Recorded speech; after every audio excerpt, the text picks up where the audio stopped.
Hello everyone. Next game review is about title Workers and Resources Soviet Republic.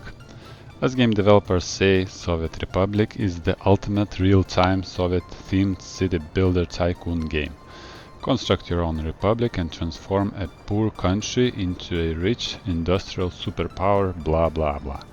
So, nothing exceptional here except a tiny detail. City builder and tycoon game keywords side by side in one game. And I think this is the key point. This is not just another city builder or one more transport tycoon or fever or railroad, railway something. I don't remember a decent title that combines city building and transport simulation. And probably it would be fair to call this type of game Transport City Builder. Is this title worth being a founder of this new genre? See this review to make your own opinion. So, in this review, I will tell you about one day of fellow comrade living in the Soviet Republic. Then I will review top 5 strong points as well as the top 5 weak sides of this game. Finally, wrapping up the review with my highly subjective evaluation and game rating. In a few words, this game is about building your city or multiple cities and industries. The game has two modes, normal and realistic. All goods, materials and workforce have to be transported and delivered to build and then sustain the city and the whole infrastructure. And believe me, it is a challenge, even not playing a realistic mode.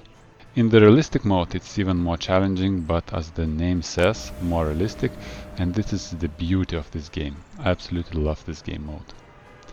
This game is huge, with lots of mechanics and systems packed. I will not even try to explain them all, focusing only on the most important aspects. I will tell you about one day of a single ordinary citizen. Her name is Nymphadora.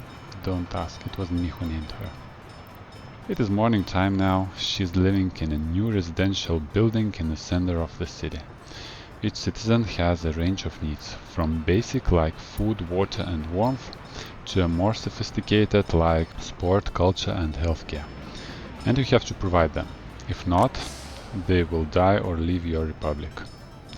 Right now she left for work, to a train station to commute to her workplace. You can select each citizen and see his activity. Each citizen works 8 hours a day. Here you can see trains, also buses passing by. You have to build roads by each of these vehicles, assign routes, build fuel stations and ensure fuel in these stations. But let's get back to Nymphadora. In this game, when you have a living space, you just pay money and invite people to your republic, or relocate the population that was available on the map to your buildings. You earn money by exporting the products or from tourists paying for services. This lady does not pay any taxes to her government. And there are lots of detailed systems that people depend on in this game. Specifically, crime and justice, firefighters, water supply and treatment, heating system, food and all necessities for the people, sport and cultural facilities, loyalty. Okay, finally Nymphadora is reaching her workplace, a livestock farm.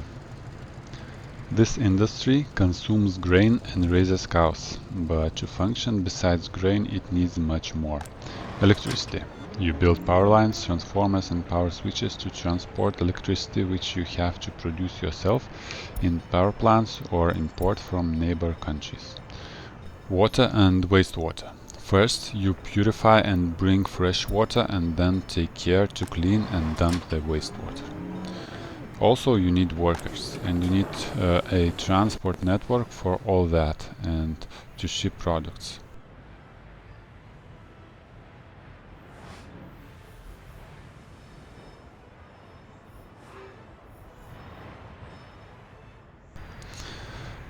When the working day is over, here you will see one of the ugly features I hate in this game. You transport people to work or to other locations, but no need to worry to transport them back. Like in Minecraft, they transform to Enderman and teleport themselves back home. Anyways, after work, in their free time, comrades go shopping, bars, museums, swimming pools and other activities to satisfy their needs. They have children, kindergarten and schools are needed. And for high qualification jobs like in hospitals or schools, you need highly educated people. So you have to import them for money or build universities to educate them. Now Nymphadora will take care of herself and her daily activities until the next working day. Interesting fact, the land covered by the Soviet Union was almost 1/6 of the total area of land in the world. From the year 1956 to 1991, it consisted of 15 so-called republics. Top 5 strong points of this game. The first one, lots of goods and very detailed simulation. A good selection of various goods and production chains.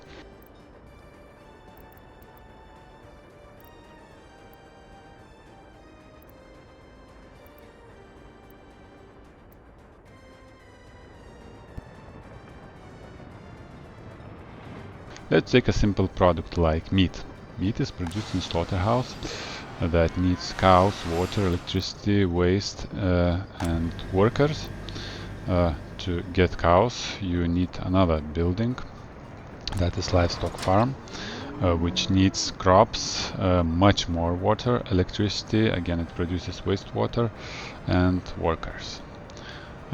For a livestock farm you need crops. Crops are seasonal and are being planted and harvested in farms, and all those goods need to be transported.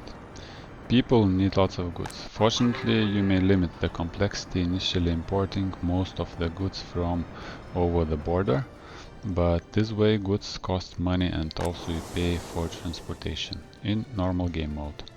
In realistic mode, almost nothing gets teleported from one place to the other, so every piece and good needs to be transported manually by vehicles, pipes, elevators, logistic connections, power lines and other ways. I love vehicle simulation. Vehicle speed and fuel consumption depends on terrain and weather, and you can see in real time some of the indicators. Very lively and entertaining. The second point, sounds and soundtrack. Sounds are very lively and realistic, sometimes even making me turn around to check who dropped what, just to understand this is coming from the game. Several examples.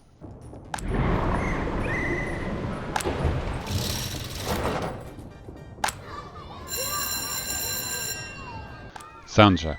A very good selection of Soviet-era style music creates that feeling of the 60s in the Soviet Union.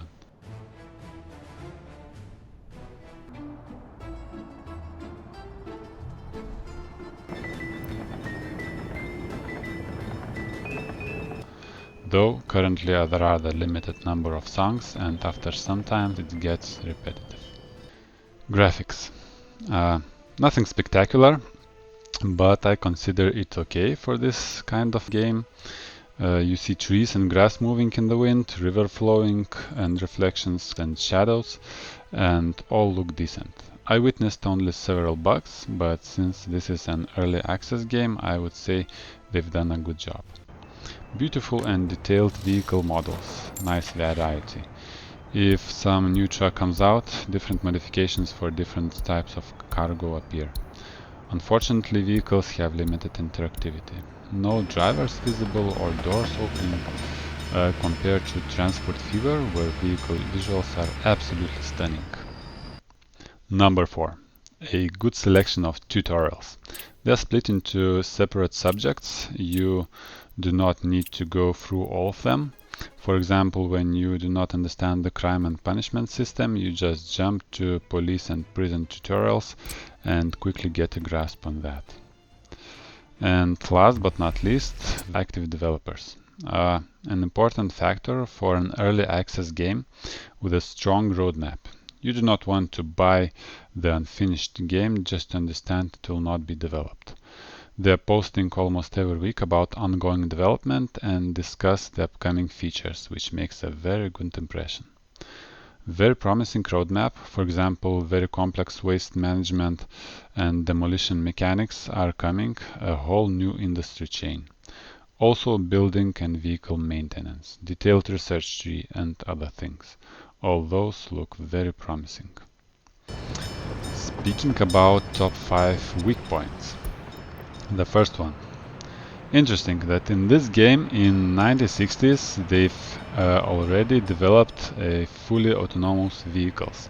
They do not need drivers. While most industries, shops and buildings require stuff, vehicles, locomotives and agricultural machinery are driven by themselves. Also, some industries like farming and oil extraction do not require any workers. After you build them, they run autonomously without any people.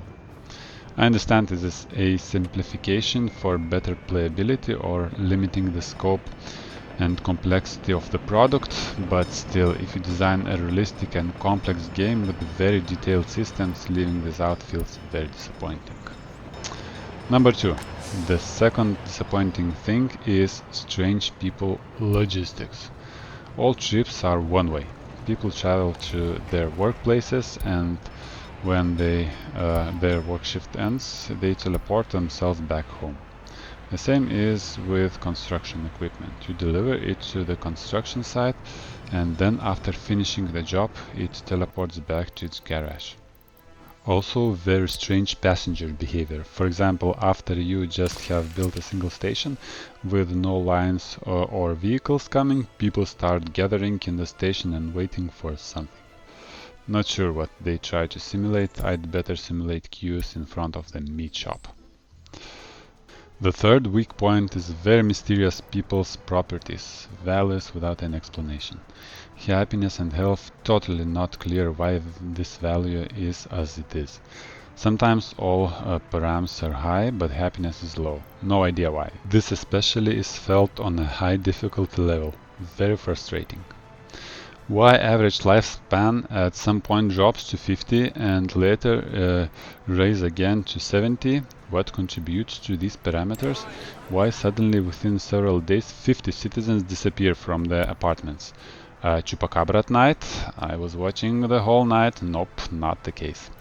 Also, for no apparent reason, happiness at some point drops to 30.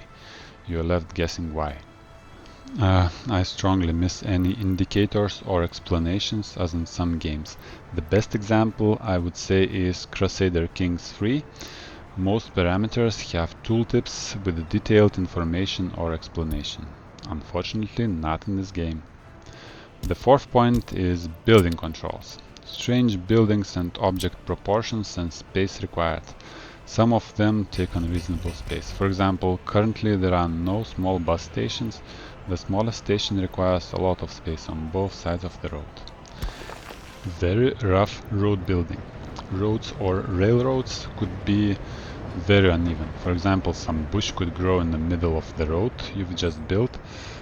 The rail may have a very sharp hill break, looks buggy and unfinished when the train runs over it. Last and least, time controls. Especially in the realistic game mode, it takes a very long time to build something bigger. I would love to have 1 or 2 more time speeds to speed up the waiting. So, wrapping up.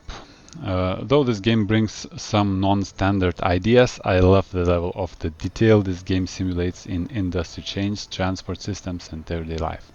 The game is still in the early access. From time to time bugs pop up, but I would say nothing serious right now. Game is strongly playable and enjoyable. There is still serious stuff coming in the roadmap, so if developers will not break the game, it will be one of the most detailed transport and city builder simulators I've seen. I would give this title 8 out of 10 points at the moment, but I'm sure when coming out of the early access, this rating will be much higher. If you'd like to see how the game plays, check separate gameplay videos, normal and realistic modes, link in the description or at the end of this video.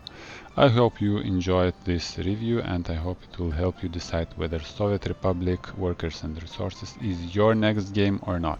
If you like this video, please leave your feedback by pressing the like button and also subscribe to the channel to get notified about the new videos. See you in the next game reviews.